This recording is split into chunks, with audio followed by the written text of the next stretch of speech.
Muy buenas tardes, radio escuchas, radio videntes que nos ven y nos escuchan desde sus pantallas, desde sus casas, desde sus dispositivos tecnológicos.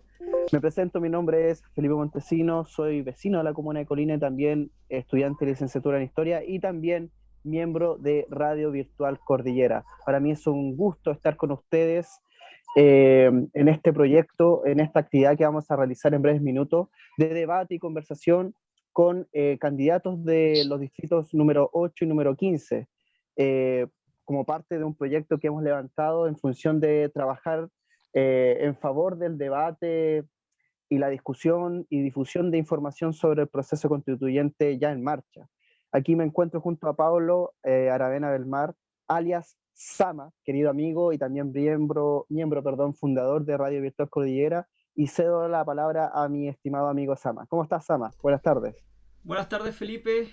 Muchas gracias por esa presentación, impecable como siempre. Y nada, pues acá estamos en una nueva jornada de debate, de conversación con un nuevo candidato constituyente, esta vez con el estimado Norberto Zúñiga Contreras, quien es científico, ojo, primer científico que tenemos acá en nuestra conversación, así que encantados por supuesto, y él es candidato constituyente, perdón, por el distrito número 15, ¿ya? Estimado Norberto, ¿cómo se encuentra el día de hoy? Muchas gracias por aceptar nuestra invitación. Bueno, muchas gracias a ustedes por la invitación, por generar esta instancia de debate y de conversación, en donde la idea, ¿cierto?, es ir un poco plasmando las ideas que provienen de esta candidatura para el proceso constituyente y también resolver dudas, conversar, generar esta instancia que nos permita darnos a conocer y, ¿por qué no, mostrar lo que queremos de la nueva constitución? Exactamente. Estimado Norberto, vamos al tiro entonces con la primera pregunta. Y es bien básica, digamos, bien simple, y es ¿por qué quiere ser constituyente? ¿A quién busca representar como constituyente? Y esa básicamente, esas dos preguntas. Es una pregunta súper interesante porque en realidad eh, muestra cómo nos posicionamos y de dónde nos posicionamos históricamente para este proceso constituyente. Y ahí el por qué quiero ser constituyente tiene que ver con, primero, con una historia de vida, cómo esa historia me ha llevado a este lugar donde estoy hoy día y cómo el trabajo que he hecho al final me lleva como a este lugar, pensándolo más bien como el llamado de la nave madre, por así decirlo, y ahora te lo voy a explicar por qué. Bueno, yo tuve que movilizarme de ciudad por el tema, primero el tema de la centralización, yo tuve que movilizarme para estudiar en Santiago, ¿cierto? Yo soy tecnólogo médico de la Universidad de Chile, eh, y tuve que entrar a estudiar. Entonces acá en Rancagua vivía con mi papá, y por un tema de no tener plata para pagar un arriendo en Santiago, viajaba todos los días, desde Rancagua a Santiago. De hecho, lo sigo haciendo. Al final me acostumbré tanto a viajar todos los días, y me di cuenta que hay mucha cantidad de gente que lo hace, que viaja todos los días de Rancagua a Santiago, de San Fernando a Santiago. Incluso tenía algunos conocidos que viajaban de Curicó a Santiago. O sea, un viaje de 2 horas de ida, 2 horas de vuelta diarios. Y, y ahí hay un tema que me fue motivando como para insertarme en este mundo más del ámbito político. Luego, cuando se vino una seguidilla de revoluciones, eh, bueno, la Revolución Pingüina del 2006, a lo mejor usted, me voy a sentir como viejo a lo mejor en este live, siento que somos todos jóvenes, no sé si ustedes estuvieron en la Revolución Pingüina el 2006, también ya, entonces somos de la misma generación. Luego el 2011 y el 2013, que fueron las instancias en donde salimos a las calles a pedir educación pública gratuita de calidad, y ahí como que me empecé a interesar un poco en este mundo. Ya luego como profesional, eh, y habiendo tomado la decisión de continuar mi estudio en un magíster y entrar al mundo de la ciencia, comencé a generar e interiorizarme en el tema de salud y constitución. Y ahí empecé a dar algunos conversatorios, de un par de conversatorios para el movimiento AC, Marca tu voto, para que estuvo muy popular o sea, lleva muchos años, pero tuvo un momento bastante interesante en la presidencial de 2017, 2016, perdón, 2017. Y ahí empecé a hacer algunos conversatorios sobre salud y constitución, y luego me interioricé más en el tema de ciencia y constitución. Y ahí comencé a generar este trabajo, y ya luego ahora donde estoy, como director de la Asociación Nacional de Investigadores en Posgrado, que es una asociación de investigadores e investigadoras y trabajadores y trabajadoras del conocimiento, en el cual nuestro lema es investigar es trabajar. Y desde ahí nos posicionamos. Investigar es trabajar, y eso tiene mucho que ver con la Constitución, porque la Constitución no consagra derechos laborales, y la misma Constitución permite que nosotros como trabajadores y trabajadoras del conocimiento estemos precarizados laboralmente. Eso nos vulnera muchos derechos fundamentales. No podemos acceder a la vivienda porque al tener, principalmente depender o de proyectos o de la subsidiariedad del Estado para poder generar investigación, eso nos provoca que seamos básicamente indigentes ante el sistema económico. ¿Ya? Aún teniendo, por ejemplo, no sé, porque yo entré en el 2009 a la U, llevo 12, 13 años de formación, o sea, esa formación el Estado no la valora, no la utiliza, porque hay un tema también con los doctores, una vez que es cierto que yo ahora estoy finalizando mi estudio de doctorado, que salen de doctores y después hay un problema de la inserción al mundo de la investigación, porque para Chile este tema, siendo tan central, sobre todo en estos últimos años, con el tema de la pandemia, con todo lo que se ha discutido sobre ciencia, que no sea algo tan central, y que, por ejemplo, el PIB de la ciencia, y ahí me estoy quizás adentrando en preguntas más adelante, pero el PIB de la ciencia es mucho menor, por ejemplo, al de las Fuerzas Armadas. Entonces, no se visualiza en que un país con una mirada del siglo XXI aún priorice las Fuerzas Armadas por sobre algo como la investigación. Entonces, esas cosas son las que nos llevaron en una asamblea de la Asociación de Investigadores a pensar cómo podíamos participar, y ahí al final se genera un poco el apoyo que dan a esta candidatura, y desde ahí me posiciono como un mandato de la Asociación Nacional de Investigadores en Posgrado. O sea, en pocas palabras, el sector que busca representar es un sector bastante específico, ¿verdad? Un sector que está vinculado a la ciencia, al mundo académico. No sé si tan específico, porque, claro, por una parte el mundo vinculado a la ciencia, pero yo te hablaba que en general hay un punto muy, o sea, muy central y muy básico, que tiene que ver con las personas que nos desplazamos todos los días para ir a estudiar. O sea, gran parte, no sé, el 80% de los estudiantes de región tienen que salir y a Santiago, se van a Conce, se van a Talca, ¿cachai? Hay focos universitarios, o al Paraíso Viña, que en realidad uno tiene que movilizarse, y ese porcentaje de la población que es como muchas veces el primer profesional de la familia que tuvo que endeudarse para estudiar, yo creo que representa una generación completa que se endeudó, ya sea con el CAE. Yo estoy endeudado con el Fondo Solidario, que de hecho tengo que empezar a pagarlo este año, porque uno lo puede postergar por los estudios de doctorado, pero ya pasé el límite de los 4 años, porque en mi caso fueron 3 años de magíster y ahora los años de doctorado. Entonces tengo que comenzar a pagarlo. Entonces, ese es el público que yo espero, más allá del público científico, que por un lado obviamente sí, pero también esa gente que tuvo que salir de su ciudad, que tuvo que movilizarse para estudiar, que tuvo que endeudarse para estudiar. Entiendo, hay algunos puntos interesantes que yo creo que vamos a tocar más adelante respecto a lo que ha dicho.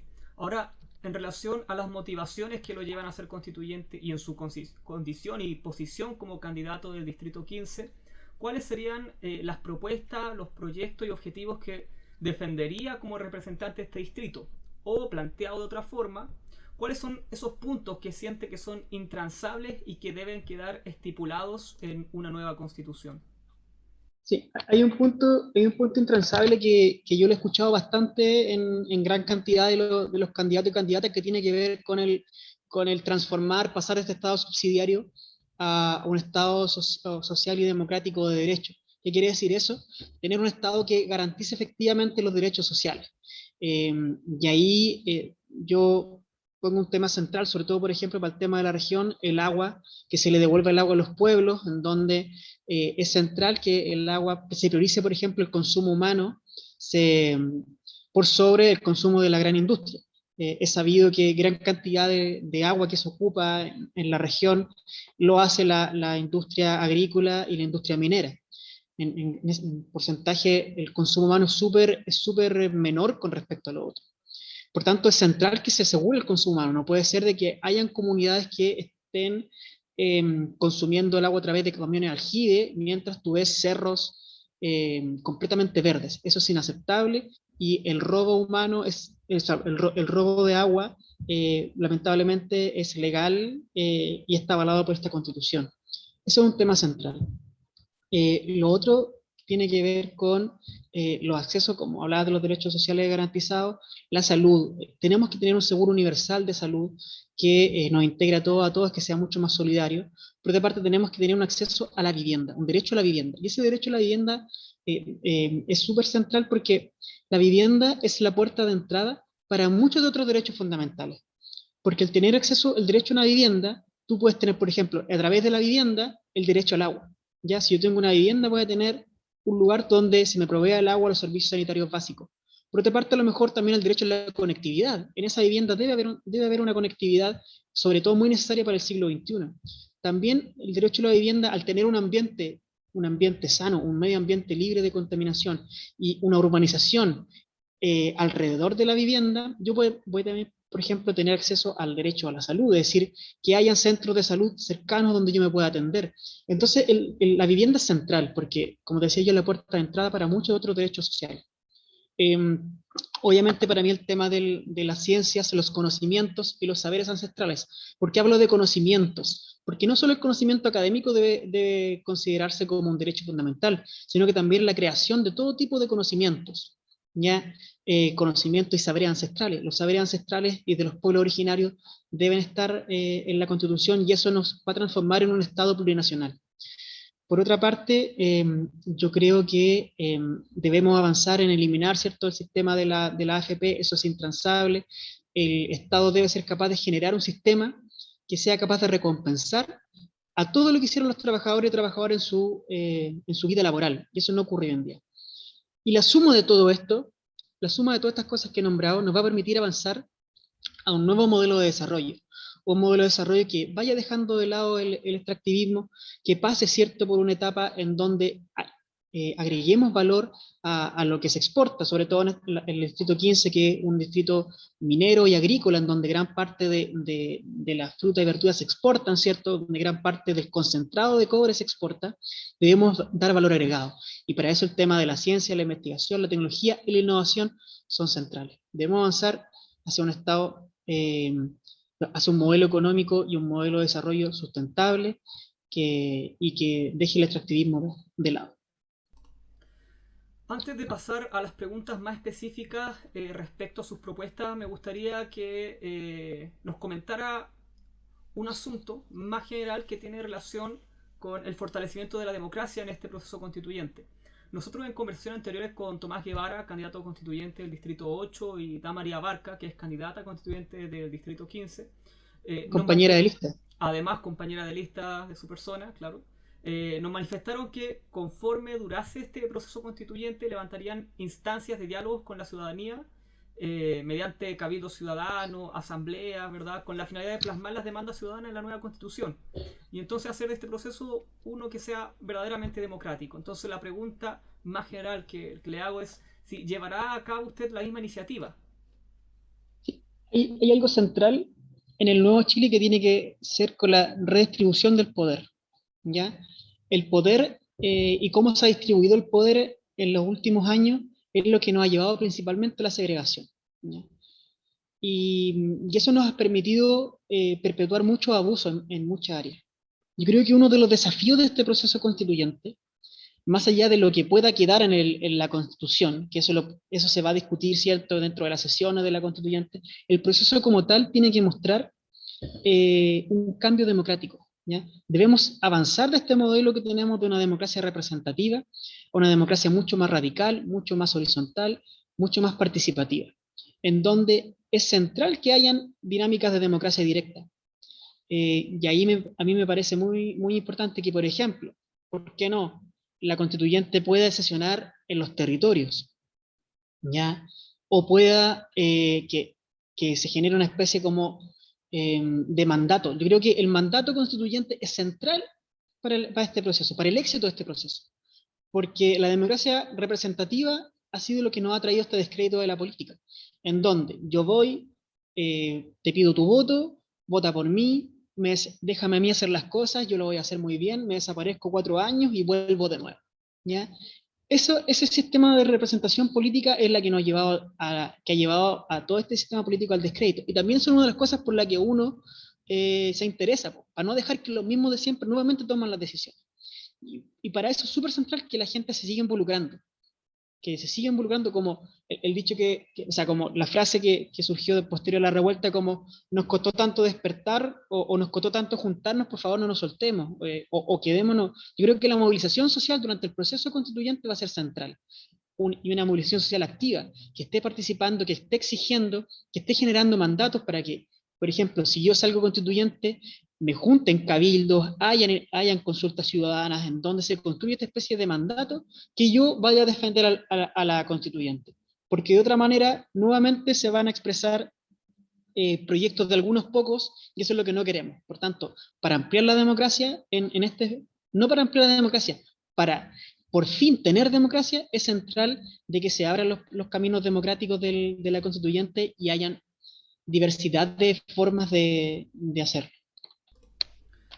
Muchas gracias, estimado. Estamos con entonces Norberto Zúñiga Contreras, tecnólogo médico y candidato constituyente por el distrito 15. Ahora voy a ceder la palabra a Felipe, que también tiene algunas consultas.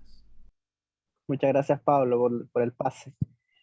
Norberto, bueno, yo soy habitante de la región metropolitana, pero soy habitante de una comuna alejada de lo que se conoce como el Gran Santiago. Ayer mismo comentaba con Pablo una foto, o antes de ayer, una fotografía que subieron en Canal 24 Horas, en su página de redes sociales, en Instagram, y mostraban una foto de la región metropolitana y cómo era hacer esta división que había en comunas que iban a pasar a fase 1 y comunas que se permanecían en fase 2, y no salía mi comuna, porque me pareció una segregación tremenda, no salía Calera Tango y otras comunas. Entonces, esa experiencia de carácter centralista, de segregación, también la experimento aun cuando yo sea parte de la región metropolitana. No me soy ajeno a esa realidad. También estudiante viajando todos los días, hora y media, ida y vuelta, desde donde vivo. Y esta pregunta va relacionada con lo mismo.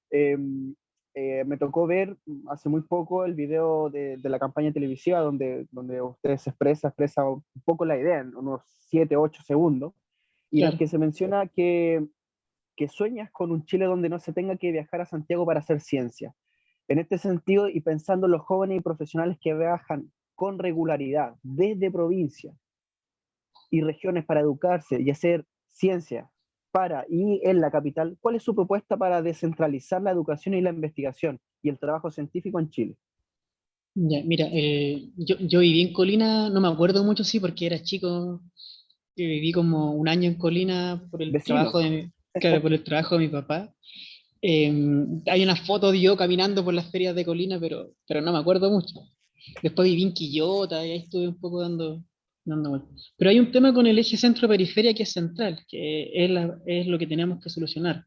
Y de hecho tú, Laida, hace un tiempo con una compañera que también es candidata a constituyente, Yarela, a quien le mando un abrazo, que hablábamos de que teníamos problemas similares, pero por diagnósticos distintos. O sea, el problema de ella, en el caso de la región de Aysén, era que estaba muy lejos de Santiago.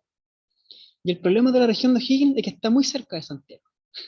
Entonces, por ejemplo, nosotros tuvimos el problema, yo trabajo en la Universidad de O'Higgins, soy tutor académico acá en la Universidad de O'Higgins, entonces, esta universidad tiene 5 años, ¿ya? ¿Y por qué no había universidad? Porque lo que tuve que hacer yo, de Rancagua, puedes perfectamente viajar a Santiago a estudiar. De repente yo me demoraba menos que mis compañeros que vivían en Puente Alto, o que vivían en Peñaflor, o que vivían en comuna, en Quilicura. Me demoraba menos yo, claro, porque el viaje es mucho más directo. Entonces, esas cosas que se podían hacer, ¿ya?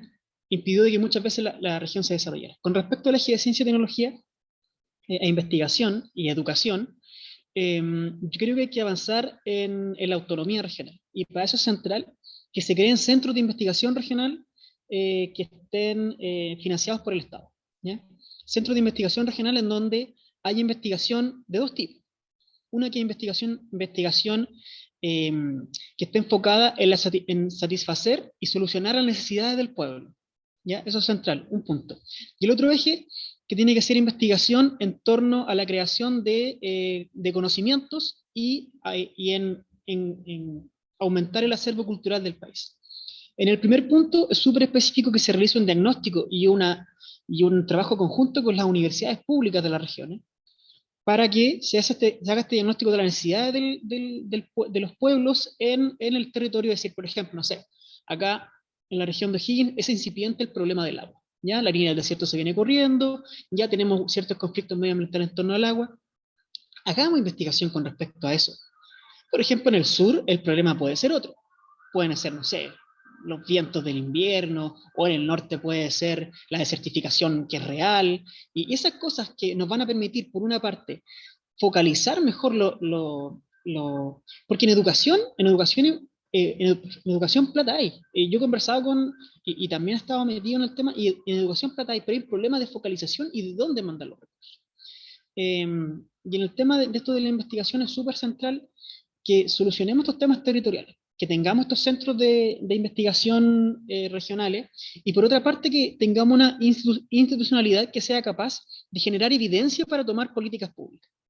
Y ojo con lo que digo, porque no toda evidencia es buena. ¿Ya? Recuerdo, hay videos en YouTube donde, por ejemplo, en los años 40, en el Congreso argentino, diputados conservadores defendían el que la mujer no tuviera derecho a voto porque supuestamente había evidencia de que el cerebro era menor que el del hombre.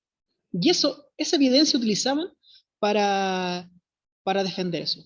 Y por eso es importante decir que la evidencia debe ser, o sea, la evidencia es manipulable hasta cierto punto, ¿ya? Tiene tintes políticos muchas veces. Entonces, por eso es importante que la evidencia sea autónoma. Y ahí que busco que, por ejemplo, haya un consejo, una institución que sea un consejo asesor, en donde esté formado por rectores y rectoras de universidades, por académicos y miembros de la sociedad en general, por las comunidades científicas, donde pueda haber algo que efectivamente eh, genere una evidencia que sea autónoma. Y eso nos va a permitir tomar mejores determinaciones en políticas públicas, sobre todo para las regiones. Porque de repente se toman políticas públicas transversales para todo el país, pero de repente no son muy funcionales a la realidad de las regiones, y eso termina que se pierda plata y luego se haya que crear una nueva política pública específica para un tema que en realidad se pudo haber visto antes. Así que yo creo que esos dos ejes son súper centrales para avanzar en descentralización. Bueno, luego podemos pensar en cambiar el modelo de Estado, ¿cierto? En avanzar en un Estado único, pero con autonomías regionales, con reconocimiento del pueblo originario, con autodeterminación, pero eso vaya en otra arista. Y disculpa, Alberto, esta idea de darle mayor importancia a las regiones y al proyecto educacional y científico en las regiones, ¿conllevaría crear más instituciones educativas en las regiones universitarias o darle a estas instituciones ya presentes mayores posibilidades políticas para vincularse con el medio? Mira, yo creo que las opciones que tú propones no son dicotómicas, porque por una parte, las universidades siguen siendo hasta cierto punto elitistas. ¿En qué sentido? Por ejemplo, las universidades públicas o algunas de ellas nos hacen cargo de algo que sí se hizo en la educación privada y que tiene que ver con el complementar muchas veces el trabajo y el estudio. ¿Ya? Muchas veces hay un tema ahí con eso en que muchas instituciones públicas tienen pocas, por ejemplo, carreras vespertinas. Yo creo que hay un punto ahí que la educación pública debe subsanar. Por otro lado, hay que crear más instituciones públicas. Y, por ejemplo, yo pienso en lo que fue la Universidad Técnica del Estado, que es donde yo estoy haciendo el doctorado ahora en la USACH, donde habían carreras técnicas, donde habían oficios. La Escuela de Arte y Oficio, que es una de las escuelas más antiguas del país, ahí se entregaban oficios, y eso habla también de generación de otras instituciones que no sean universidades. Pienso, por ejemplo, en la Universidad Abierta de Recoleta, donde no necesariamente haya que entrar a estudiar para obtener una carrera, sino que también se puede entrar a estudiar para obtener ciertos conocimientos, ciertos oficios, ciertas labores específicas, ciertas especializaciones específicas que no necesariamente tienen que pasar por una universidad. Obviamente la Universidad de O'Higgins en este caso debe ampliarse, debe ser capaz de llegar a Cardenal Caro, efectivamente debe ser capaz de eh, aumentar su llegada a, a Colchagua, que hay un campo ahí que está centrado básicamente en ciencia agroveterinaria, ya, pero debemos aumentar. ¿Qué pasó con ese campus de la Universidad de Valparaíso que está en Rengo? Se murió ese campo, quedó botado, y ahí está. Entonces y eso tiene que ver por una mala política, una mala decisión de política pública. Entonces, por una parte, tenemos que aumentar la dotación y las opciones para que uno pueda acceder a la educación de diverso tipo, técnica, profesional, universitaria, pero también hay que dar ahí, hay que tomar decisiones políticas para que las universidades tengan mayores facilidades y tengan mayores financiamientos directos, no a través de subsidios, ni subsidiariedad, ni postulación a fondos, para poder ampliar, ¿cierto?, este derecho a la educación. Agradezco, Norberto, tu respuesta y cedo la palabra a Pablo para que pueda continuar con la entrevista. Entrando a temáticas medioambientales, que de hecho es uno de los ejes centrales, ¿verdad?, de su candidatura. Sabemos que actualmente estamos enfrentando, ¿verdad?, una crisis hídrica que preocupa al futuro más cercano. Acá, en el caso de nuestra región, ¿verdad?, la agrupación de bosques para Cachapual sostiene, o al menos sugiere, que nuestra región de O'Higgins se podría convertir en un futuro próximo, ¿verdad?, en escenario de zonas de sacrificio, o lo que es igual, una zona donde se desarrollan procesos productivos que son nocivos para el medio ambiente y también, por supuesto, para las comunidades. Nuestra región forma parte de un territorio que no es menor de plantaciones de monocultivos que desarrollan un modelo extractivista de la tierra, lo cual afecta no solamente a los suelos, sino también a los recursos hídricos disponibles, que son lamentablemente, como lo habíamos dicho, cada vez más escasos.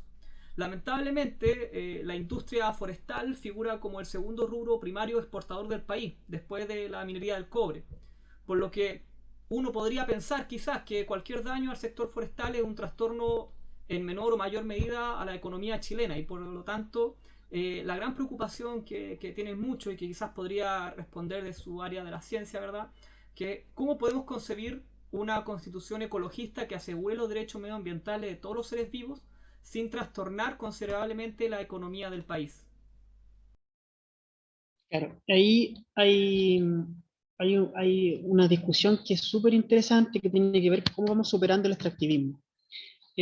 Claro, los datos que tú dabas, estaba mirando acá un documento en lo que participé en su generación, donde se habla que la industria agropecuaria acá en la región de O'Higgins demanda casi 100 metros cúbicos por segundo de agua.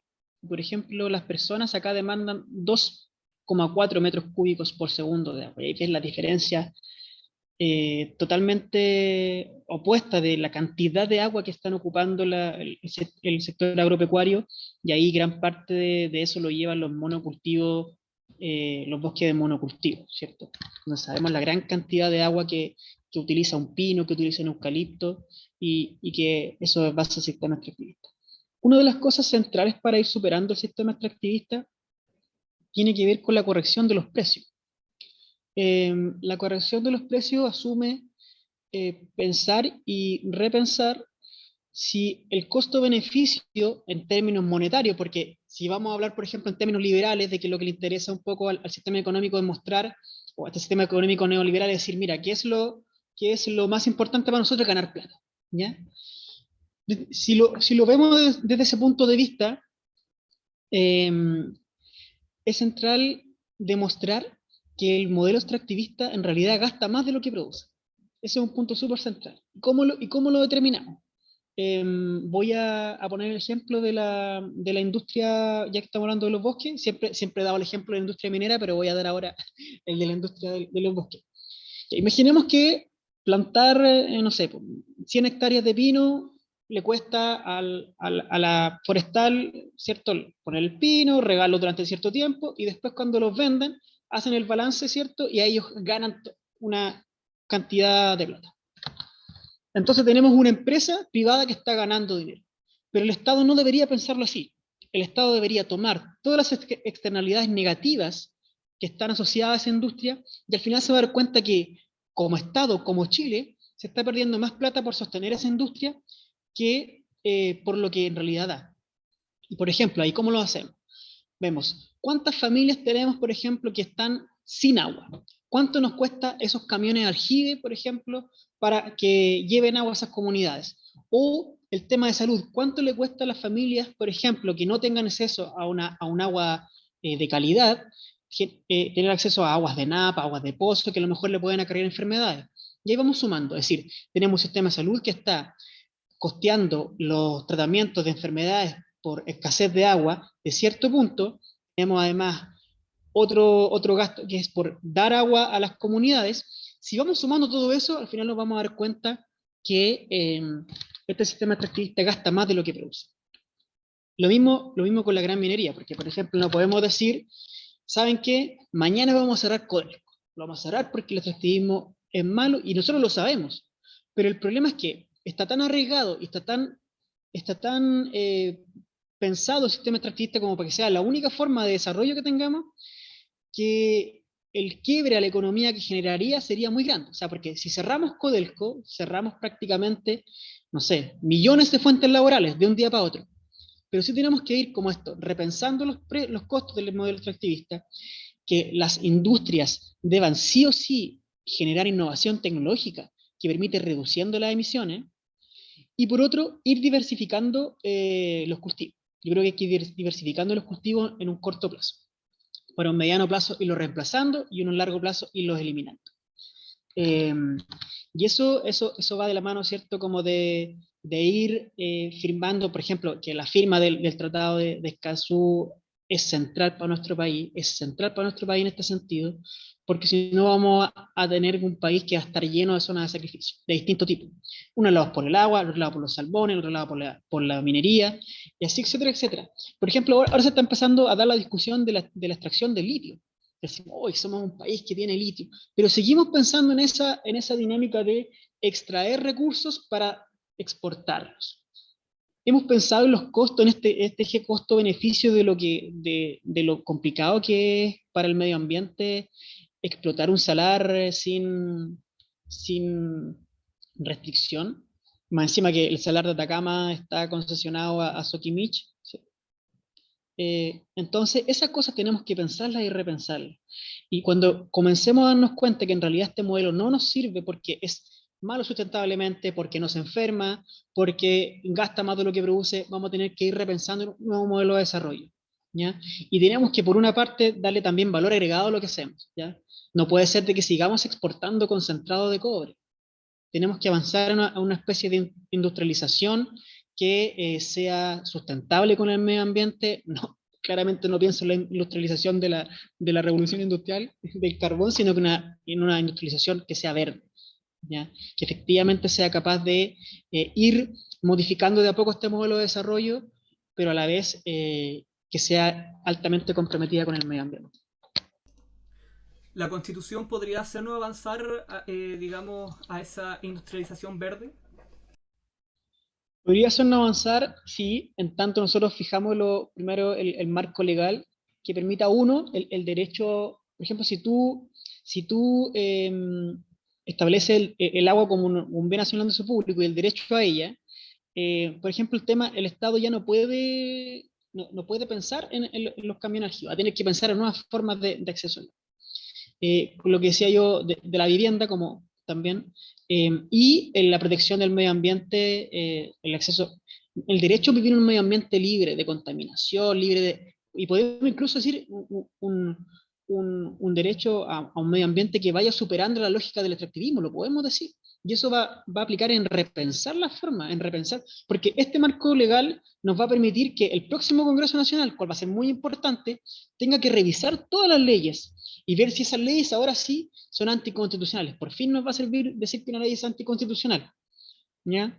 Y decir, por ejemplo, miren, esta ley lo que está haciendo es promoviendo que esta industria contamine, o promoviendo que esta industria genere nuevo extractivismo. ¿Ya? Entonces, esa ley tiene que ser derogada.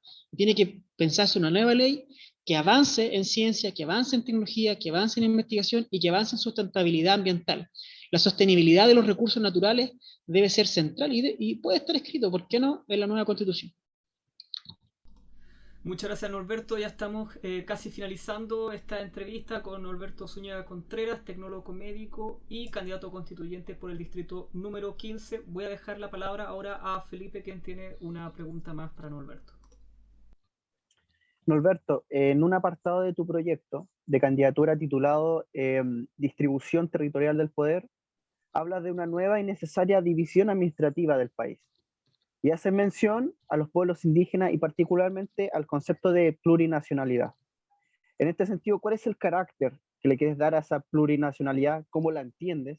Y más puntualmente, y hablando de la población indígena mayoritaria y la etnia específica más grande que tenemos en el país, que es el caso de del pueblo mapuche, perdón, cuya población en su mayoría vive no en la región de la Araucanía, sino en la región metropolitana. ¿Cómo entiendes entonces esta nueva distribución territorial del poder, en este caso particular del pueblo mapuche? Ya, ahí cuando hablo de la distribución territorial del poder, hablo como ese es un eje central, y que les contaba un poco hace un rato que como está hoy día distribuido el poder, permite muchos de los abusos a los que nos vemos enfrentados. Yo creo que tenemos que avanzar en reconocer que hay diversidad de pueblos, diversidad de naciones, ¿ya? Hay desde de algunos candidatos y candidatas la necesidad de seguir insistiendo en que somos una sola nación y que debemos todos regirnos, pero debemos entender que los pueblos originarios estaban antes de la configuración mestiza que tiene denominado chileno o chilena. ¿Ya? Esos pueblos originarios estaban antes que nosotros. Son naciones que están constituidas desde antes, con sus tierras. Yo creo que ahí es central de que se avance en la autodeterminación de los pueblos, en que puedan constituirse como naciones, puedan constituir parlamentos, puedan además participar en la institucionalidad actual, que por ejemplo lo que se hizo ahora de los pueblos originarios que tengan escaño en la constituyente, eso debe permanecer, deben tener espacio en las instituciones del Estado, eh, debe reconocer los derechos territoriales de los pueblos originarios y el acceso a los bienes comunes, acceso a los bienes comunes naturales que siempre tuvieron acceso. Y hay un tema que tiene que ver con las tierras ancestrales. El Estado debe buscar la forma de devolver las tierras de los pueblos originarios y en caso de no poder, buscar una compensación económica por ello. Fueron tierras que fueron usurpadas mediante la violencia, mediante la supuesta pacificación de la Araucanía que se llevó, y yo creo que eso es central. Y, por ejemplo, el Estado debe reconocer el genocidio Selknam. Yo creo que eso debemos avanzar. Ahí, por ejemplo, mirar las constituciones, no sé, la de Nueva Zelanda, en donde el pueblo maorí tiene mucho reconocimiento. Hay ministerios que están ocupados por personas del pueblo maorí. Yo creo que hay que avanzar en eso, avanzar en esta autodeterminación, en entender de que somos un pueblo diverso, y no solo hablo un poco de los pueblos originarios, sino que también tenemos que reconocer el derecho humano de migrar. Yo creo que, no sé, pues, he leído cosas tan atroces como muy parecidas a lo que decía Trump de poner un muro en México. He leído cosas similares que espero que nunca se lleguen a concretar. El derecho humano de migrar es central, también tiene que estar defendido en esta nueva constitución. Pero hay que reconocer la interculturalidad del pueblo chileno, incorporar las lenguas indígenas como lenguas oficiales, y ahí yo hablaba un eje central de mi programa que tiene que ver con los saberes ancestrales. Yo creo que reconocer esta lengua indígena, reconocer los saberes ancestrales, reconocer, por ejemplo, las medicinas históricas que utilizaban los pueblos originarios. Algo se ha intentado hacer, se ha intentado poner alguna medicina complementaria en algunos, pero eso debe ser central y debe ser promovido por el Estado. No debemos olvidar que esos pueblos ancestrales se sostuvieron durante miles de años y algo bueno debieron haber hecho para haber resistido hasta el día de hoy. Tú hablabas en tu mensaje, en tu respuesta a mi pregunta, de la devolución de tierra a los pueblos originarios. Pero ¿cómo se entiende esa devolución de tierra y hacia quién apuntaría, considerando lo que te mencionaba, que la mayor parte de la población mapuche vive en Santiago, ¿a quién se le devuelve las tierras? ¿A una autoridad mapuche? ¿A una comunidad en particular? ¿A una zona en la región de la Araucanía? ¿Cómo se Bueno, entiende esa devolución de tierra cuando la mayor parte de la población que vive en la Araucanía no son mapuches, son mestizos chilenos? sí, po, hay que hacer un trabajo con las comunidades que están presentes en el Gualmapu para ver este tema de la devolución de tierra. Pero a los integrantes del pueblo originarios que están en la región metropolitana, ellos caen como, ellos son sujetos de derecho y tienen el derecho a la vivienda, por ejemplo. ¿Ya? Y en ese derecho a la vivienda también deben ser incorporados, obviamente, y, y ahí es donde vamos avanzando en esta restitución de los derechos que nunca les debieron ser quitados a los pueblos originarios. Bueno, como dices tú, gran parte de los pueblos originarios viven en la región metropolitana y muchos de ellos también por el proceso de ir, eh, de ir dejando sus tierras ancestrales para buscar nuevos horizontes. Eso ha pasado mucho. Pero es cierto, hay aún comunidades que están resistiendo en el Gualmapu y esas comunidades específicamente, yo creo que hay que hacer un catastro nacional, no solo no solo con el pueblo mapuche, sino que también con otros pueblos. Ver cuáles son sus demandas históricas, qué es lo que el Estado necesita ahí recomponer. Ciertamente van a haber comunidades en el Gualmapu que sus tierras tienen que ser protegidas, protegidas del extractivismo. O sea, encuentro inconcebible que se haya hecho una represa en Ralco y se haya inundado un cementerio mapuche para eso. O sea, esas cosas deben estar protegidas en la Constitución. No puede seguir avanzando este extractivismo y destruyendo las comunidades. Ahí también me refiero un poco cuando hablo del proteger sus tierras. Muchas gracias, Norberto. Cedo la palabra a Pablo. Nos quedaron varias preguntas en el tintero. Lamentablemente, por un asunto de tiempo, no podríamos realizarla porque fácilmente podríamos sobrepasar la hora y media conversando. Pero sin duda hay muchos temas que sería interesante volver a tocar en alguna otra ocasión. Así que para cerrar, digamos, esta entrevista, esta conversación que hemos tenido con Norberto, me gustaría cederte la palabra, Norberto, para que eh, le digas a la gente por qué tú crees que eres un buen candidato constituyente y por qué deberían elegirte a ti, la gente del Distrito 15, como candidato y representante en esta nueva constitución. Exacto. Mira, yo creo o sea, tomo este desafío de ser candidato constituyente porque creo que escribiendo esta nueva constitución vamos a poder cambiar los cerrojos y mecanismos contramayoritarios que permitieron que en Chile se gobierne por una minoría. Y eso ha pasado desde hace mucho tiempo. Tenemos que cambiar la hoja de ruta de este país. Tenemos que construir un Chile donde quepamos todas y todos. Para eso el rol de la ciencia, el rol de la investigación, el respeto por los derechos humanos y sociales es fundamental. Yo creo que, bueno, en general pido un apoyo para esta candidatura porque estimo y creo y tengo la convicción de que se debe generar un mandato constituyente. Y estoy dispuesto y abierto a que sea el pueblo el que genere ese mandato constituyente y sumado a la experiencia que un poco ya conté al comienzo en torno a la salud, a la ciencia, a la investigación, en torno a lo que me ha permitido, o sea, vivir este mismo en carne, este sistema, el de endeudarse, el de tener que viajar, vivir el extractivismo, el vivir la descentralización, la centralización. Yo creo que todas esas cosas me permiten y me dan más energía para poder no representar, sino que llevar la voz eh, y, de todas. Y la invitación que les hago es que construyamos en conjunto el Chile que deseamos. Así que estoy muy agradecido por la invitación. Obviamente quedaron muchos temas, yo también me quedé con demasiadas cosas que hablar. Les invito a leer mi programa constituyente, ahí alrededor de 30 páginas donde me explayo mucho más de ciertas cosas, de lo político, lo social, lo económico, el rol del Estado en la economía, muchas cosas interesantes que los derechos, etcétera, etcétera. Así que lo invito a revisar, a sumarse a esta candidatura y a que conversemos. Así que muchas gracias. Muchas gracias, Norberto Zúñiga Contreras, tecnólogo médico y candidato constituyente por el distrito número 15. Agradezco también, por supuesto, la presencia de Felipe, quien, como todos los debates, todas las conversaciones, ha sido un aporte increíble y un apoyo, por supuesto, a estas conversaciones con un distrito que, por cierto, él no pertenece, pero siempre tiene buenas preguntas para realizar. Así que muchas gracias, Felipe. Y invitamos a la gente, por supuesto, a revisar nuestras redes sociales, Instagram principalmente, Radio Virtual Cordillera, y a suscribirse en nuestro canal de YouTube que lleva el mismo nombre, Radio Virtual Cordillera. Así que muchas gracias, nos vemos en una próxima ocasión. ¿Algunas últimas palabras, Felipe? Agradecer a Norberto la oportunidad que nos dio para poder conversar con él. Le deseamos mucho éxito en su proyecto político, en su candidatura, y bueno, que gane los mejores constituyentes para el país, para el Que gane el más presente, mejor. para que ganen los más mejores. Así que nada, lo dejamos invitado a nuestras redes sociales, en Instagram y YouTube, como mencionó Pablo. Muchas gracias y salud desde acá de Rancagua. Perdón, desde Chao, que estén Colina, bien. estoy en Colina. Estoy en Desde Colina, desde Colina.